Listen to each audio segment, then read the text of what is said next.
ہمارے پاس نا جی سوری ہمارے پاس ٹائم نہیں ہے.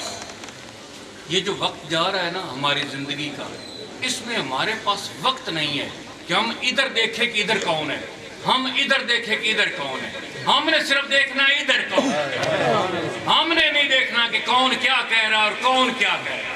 ہم نے دیکھنا ہے کہ اس کے اندر کیا ہے اور اس کو ہم نے کیسے لے کے چلنا ہے. ہمارے پاس اتنا وقت نہیں ہے کہ ہم دیکھیں کہ کون کیسا ہے، کون کیسا ہے اور کون کیسا ہے. ہمارے پاس تو اپنے لیے وقت نہیں ہے. ہم کسی کو کہاں کیا دیکھتے رہے. میری نا کیفیت میں کچھ آ رہا تھا، وہ یوں ہی ایک لفظ سے تبدیل ہوتا ہے، ایک اشارے سے بھی تبدیل ہوتا ہے.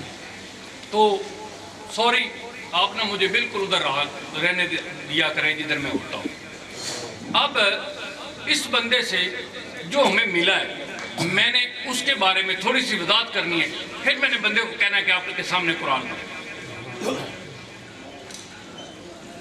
ہوتا کیا ہے، یہاں عمر میں میرے سے زیادہ بیٹھے ہوئے ہیں، سمجھ میں میرے سے زیادہ بیٹھے ہوئے ہیں، صاحب عقول ہیں، صاحب فکر ہیں، صاحب فقہ ہیں. تو میں ایک نقطہ سا بیان کرنا چاہتا ہوں. وہ کیا ہے، جب آپ کے سامنے کوئی ایسا کلام پڑھا جاتا ہے جو عشق سے لبریز ہوتا ہے، عشق سے بھرا ہوتا ہے، اس سے کیا ہوتا ہے، بندے کے قلب میں کیفیت پیدا ہوتی ہے. بندے کا قلب جو ہے نا وہ ملتفت ہوتا ہے، لطف لیتا ہے، مزہ لیتا ہے. مزہ کس کا لیتا ہے؟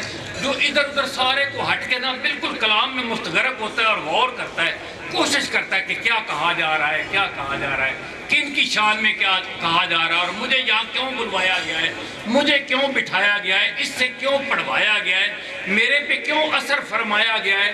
وہ جب اس میں تھوڑا سا مستغرق ہوتا ہے نا کہ وہ کہتا ہے یہ سارا کچھ اسباب سے ہے. اسباب کس کے ہیں؟ اللہ کے.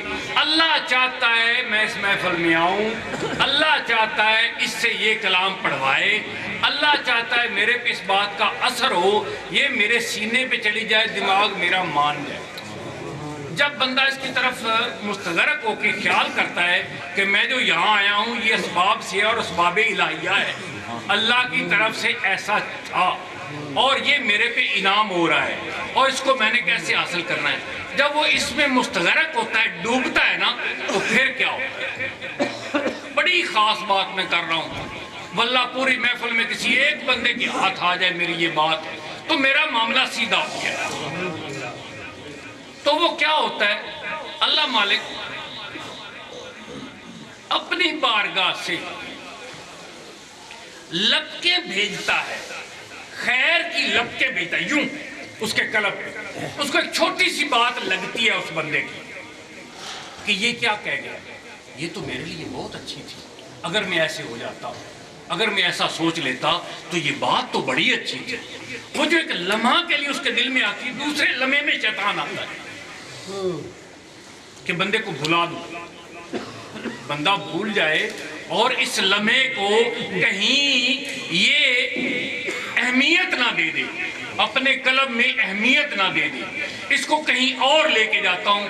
وہ استغراق سے باہر نکلتا ہے اور وہ لمحے کے لیے جو خیر کی لپک آتی ہے، جو اللہ کی طرف سے ایک چمک آتی ہے، ایک نور آتا ہے، نور علم آتا ہے، نور فکر آتا ہے، وہ جو لمحے کے لیے آتا ہے وہ اس سے غافل ہو کے اپنے آپ کو پھر باہر لے جاتا ہے اور جو اس کو سمول لیتا ہے اپنے قلب کے اندر، اس کو جگہ دے دیتا ہے. پھر اللہ مالک دوبارہ بھیجتا ہے، پھر دوبارہ بھیجتا ہے. پھر کیا ہوتا ہے، جیسے جیسے قرآن پڑھتا ہے اللہ کے خیر کی لپکیں اس کے اندر داخل ہوتی ہیں اور ان کے اندر اس کو جگہ دیتا چلا جاتا ہے. کہتا کاغذ لاؤ، قلم لاؤ، پھر میں بھول نہ جاؤں. اس وہ 2 لفظوں کو 4 لفظوں کو اپنے اندر دیکھ کے پھر اس کو چومتا ہے، چاٹتا ہے اور پھر اندر چلا جاتا ہے. کہتا ہے یار آج تو کچھ اور ہی ہو گیا ہے، کچھ اور ہی ہو گیا. اس چیز کو پانے کی کوشش کیا کرو. ہم سامان اکٹھا کرتے ہیں، یہاں آ کے ہم دنیا داری نہیں کر رہے، ہمارا آپ سے کوئی سودا بازی نہیں ہے، کوئی ہمارا آپ سے ایسا لین دین نہیں ہے. کچھ بھی نہیں ہے. یہ جو ایک لمحے کے لیے لپک آتی ہے آپ کے اندر, اس کو سمانے کی کوشش کریں, یوں بند کر لیں. محفل سے اٹھ جائیں, گھر جانا ہے چلے جائیں, واپس چلے جائیں, آپ کا معاملہ پورا ہو گیا. اس ایک لمحے میں, وہ لمحے کو آپ ضائع نہ کریں. خدا را میری منت ہے آپ سب کے سامنے, پتہ نہیں یہ محفلیں کل کو ہونی ہے نہیں ہونی. یہ کئی لوگ محفلیں کر گئے, کئی انبیاء آئے چلے گئے, کئی صاحب ولایت آئے چلے گئے, کئی اپنی اپنی محفلیں جما کے میرے آقا کی محبت اور خدا کی محبت لوگوں کے دلوں میں ڈالتے ڈالتے چلے گئے, اور محفلیں وہ ساری بکھر گئی, کچھ نہ رہا باقی. اور وہ بندے انعام پا گئے جو فیض پا گئے, اور وہ چلتے ہوئے کوئی داتا بنے, کوئی خواجہ بنے, کوئی کچھ بنے. کوئی نہیں محفلوں سے اٹھتے ہیں اور اس کے ان کے دل کو من کو لگ جاتی ہے, اور لگی کو لے کے وہ لگن بنا لیتے ہیں اور پھر مالک کی طرف ہوتے ہیں. جناب کلام پورا اپنے آپ کو مستغر کر کے آپ نے قرآن سننا ہے. ہم نے آپ کو قرآن سمجھانا ہے, پھر آپ نے تفسیراً بھی آپ کو سمجھانا ہے کہ آپ کے سامنے کیا پڑھا گیا.